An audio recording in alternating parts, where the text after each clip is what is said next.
আমাকে দেখে কি মনে হচ্ছে যে আমি পাগল হয়ে গেছি? এটা কী দেখাচ্ছি তোমাদেরকে? তো চলো এইসব না দেখে দেখো আসল জিনিসটা কী আছে। তো এটা হচ্ছে লোটে মাছ।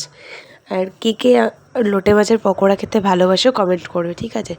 আমি তো বাইরে থেকে অনেক খেয়েছি, কিন্তু বাড়িতে একবারও ট্রাই করিনি। তো আজকে প্রথমবার লোটে মাছের পকোড়া ট্রাই করলাম। তো দেখেই বুঝতে পারছো কতটা সুন্দর হয়েছে। তো চলো আজকে রেসিপিটা দেখানো যাক। তো প্রথমে লোটে মাছগুলো আমি এভাবে কেটে নিয়েছি মাছ বরাবর। কেটে এতে নুন হলুদ দিয়ে ম্যারিনেট করে রেখে দিয়েছি 5 মিনিট। তারপরে আমি একটা মিক্সিতে চাল গুঁড়ো করে নিয়েছি কিছুটা। চাল গুঁড়ো করে নেওয়ার পর ওই লোটে মাছটার মধ্যে আবার গোলমরিচ আদা রসুন লঙ্কা বাটা দিয়ে দিয়েছি। দিয়ে 10 মিনিট মাখিয়ে রেখে দিয়েছি।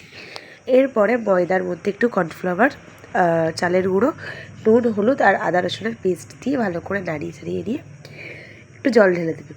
পেস্টটা ঠিক একটু আটা আটা মতন করবে, একটু ঘন করবে। লাস্টে আমি হাত দিয়ে মাখছিলাম। তো এটার পরে ডাবল কাট করে নিয়ে ব্যাটারটার মধ্যে ডিপ ফ্রাই করে নাও। আরে দেখছো কি তোমরা? অনেক তো বাইরে থেকে কিনে খেলে, এবার একটু নিজের হাত পা নুড়িয়ে বাড়িতেও করে খাও। আর তাড়াতাড়ি আমাকে কমেন্ট করো যে কেমন হয়েছে এটা। তাড়াতাড়ি যাও আর না দেখে ভিডিও রেসিপিটা ফলো করো আর রান্না করো, করে নিজেও খাও বাড়ির সবাইকেও খাওয়াও। তো সবাই ভালো থেকো। আর যদি কোনো ভুল ত্রুটি হয়ে থাকে আমার কথা বলার মধ্যে, আমাকে প্লিজ মাফ করে দিও নিজের বিয়ে বা বোন ভেবে। আর চলো মা বাবা কী বললো সেটাই দেখা যাক। আমার দিকে তাকাও। অসাধারণ। এটা একটু ভেঙে দেখো,